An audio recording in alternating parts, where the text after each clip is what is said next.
welcome to A Brief History of Nothing, Episode 2, Season 6, on the 4th of June 2017, and what happened on this day? Well, on this day, the oldest Chinese recording of a solar eclipse happened on this day in 1781 BC. So they went, what's that? Write that down. The world's going dark. Oh, hang on. Wait a minute. Oh, the world's getting light again. The world went dark. Yeah. Okay. In 1039 AD, Henry III became the Holy Roman Emperor. Okay, so if you're wondering about your Holy Roman Empire, it had a change of CEOs in this day.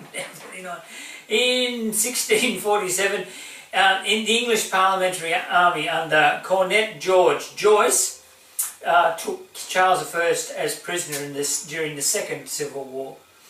And in 1769, the transit of Venus was followed by a total eclipse. It was the shortest time frame that had ever been.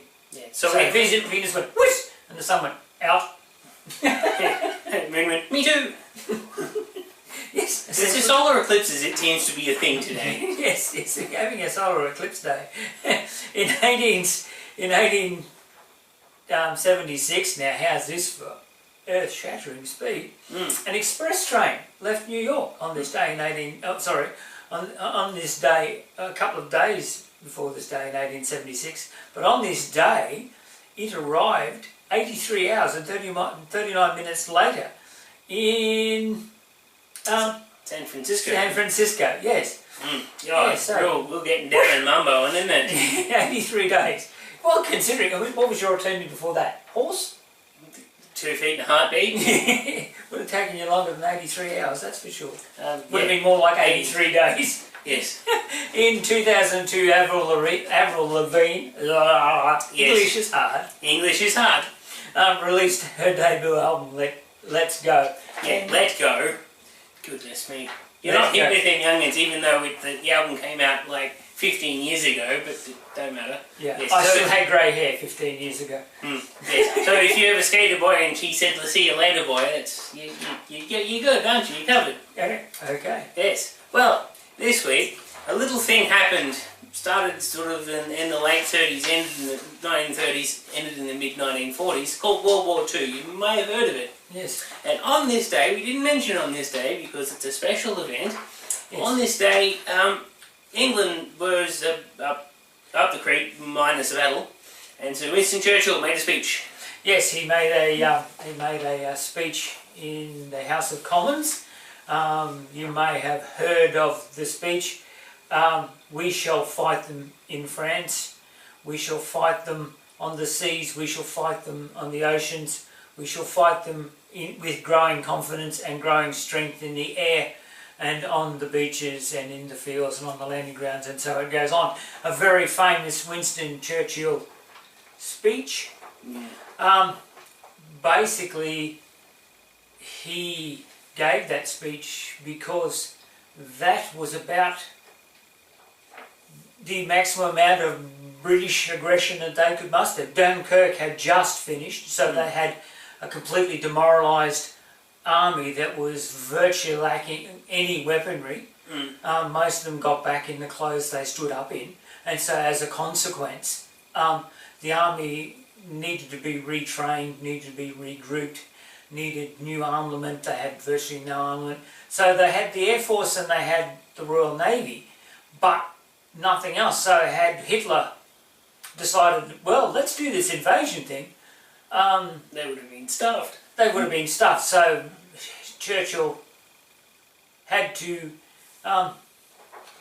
put on his big suit, make himself look all big, and posture. So that's what happened on this day. Yes, it was because England was fighting alone. So if she could get supplies from her dominions, she could have raw materials. But yeah, she was essentially on a pattern alone, facing a completely hostile Europe dominated by the Nazis, which was, if you were in England that time, would have been downright scary. It would have been scary, but then, like, I think 2 years later, Hitler sort of pushed his luck a bit by trying to have a two Well, yeah, two-front war. Yeah. Trying to push through France and through the Iberian Peninsula and then through Russia, and that didn't work. Yeah, no, well, he only went as far as the Pyrenees because he, although Spain was neutral, Spain was also can't think of the word. Was sympathetic? Yes, it was sympathetic, but they were oh God, my English. Brain is hard. English is hard. Wasn't Ireland a little bit sympathetic towards the Germans? No, well, the IRA was, but the IRA, remember, Ireland had got independence, so they weren't hating Britain the way they were before they were independent. During World War One, while they were still essentially a British colony, the IRA had a lot of support coming from Germany, but because of Irish independence, that had waned significantly. Yes, so that the Dunkirk, which had just ceased a little bit before that, which caused that speech, they evacuated roughly 300,000 men from the beaches, whereas they had expected to only evacuate about 30,000 men from the beaches. So when Churchill was originally planning this speech, he thought that he would be giving a speech about a monumental disaster rather than a successful evacuation. So yes. There was an upside there somewhere. Yeah. Interesting fact, the keep calm and carry on posters we found out this afternoon. Yes. The keep calm and carry on posters weren't as common as you thought. No, they were the one poster that wasn't actually released, which is strange, but it ended up being the most famous of them all, was the one that virtually no one got to see. Yeah, I mean, I think there was a couple up during the Blitz or whatever, because that's what they were designed for. If Germany invaded, yes, they were there. Keep calm and carry on. Yes, keep calm and carry on, basically. Yeah. So anyway, if you're James May, keep calm and have a cup of tea. Yes. Anyway, we've been doing a little more work on George here. Our third co-host, George. Yes, our third co-host. Yes, now we've pulled George's carburetors off. It's George's carburetors. After a long time of sitting idle in a shed. It's covered in goop. It's covered in goop. They're going off to be rekitted and rebuilt.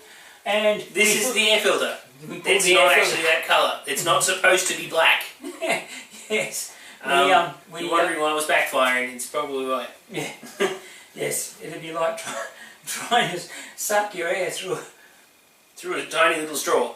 Like, well, yeah, because... So I don't know how you'd go if you were running along trying to suck air through a tiny straw, but I pretty much expire, and that's how George was pretty much running when we got him. But funnily enough, to fuel the burn, it needs oxygen. It wasn't a lot getting into the engine. I wonder if I was running a bit rich. Yeah, who knew? Who thought that, hey? Yes. Okay, let's have some birthdays. Some birthdays. Who got born? Well, back, just the other day in 1394. Philippa of England, Queen of Denmark, of Norway and Sweden, she was born on this day, 1394. In 1738, King George III, we have monarchs being born. That's a thing, apparently. If you're a monarch, you've got to get born. You got to get born on the 4th of June for some bizarre reason. 1924, Dennis Weaver, actor, been in Duel, Gunsmoke, and a few other bits and pieces over the years. Yes. I don't know. Steven Spielberg, very, very famous movie from the 70s, Duel. Now, 1964, Vivian Smart was born. Well, yes. She's in the latest Pirates of the Caribbean movie. Was in the 7 Network over here in Australia. She was in a program starring Rebecca Gibney called Wanted. She was in that program, a small part in that. It's her birthday today. Yes. She was born on this day in 1964. And for those who like motorsport with motorcycles, Mick Doohan, he was born on this day in 1964. 65 for me. 65. Sorry, yes. I can't. You're maths aging a poor man. Maths is hard. English is hard, maths is hard. Okay. Now, 1971, Noah Weil, was born on this day. He played Dr. Carter in ER, and he played Tom Mason in the Steven Spielberg production Falling Skies. And in 1975, Angelina Jolie. The face that has more than half of the male population in the world drooling. Yes. Yeah, she was born this day in 1975. Yes, a couple of unfortunate passings we've had. Yes, a couple of people have passed away recently in the last few days. Sir Roger Moore passed away just before his 90th birthday. He was 89, nearly 90, but he didn't quite make 90. Had a short battle with cancer. Mm-hmm. Depends on who you talk to, whether he was the best Bond or not.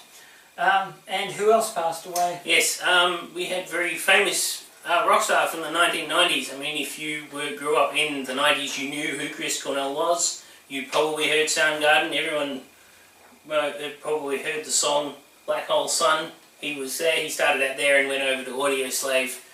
He unfortunately passed away, I think, a week and a half ago. Suddenly he was on tour, he was on social media, and all of a sudden he ended up dead. Okay. So if you like us, hit like. If you want to subscribe, it's directly under James's feet. Down there. Hopefully we're pointing in the right direction. We're spitballing there. We're good. Okay. And see you on the dark side. We have cookies. So does George. Bye. Bye.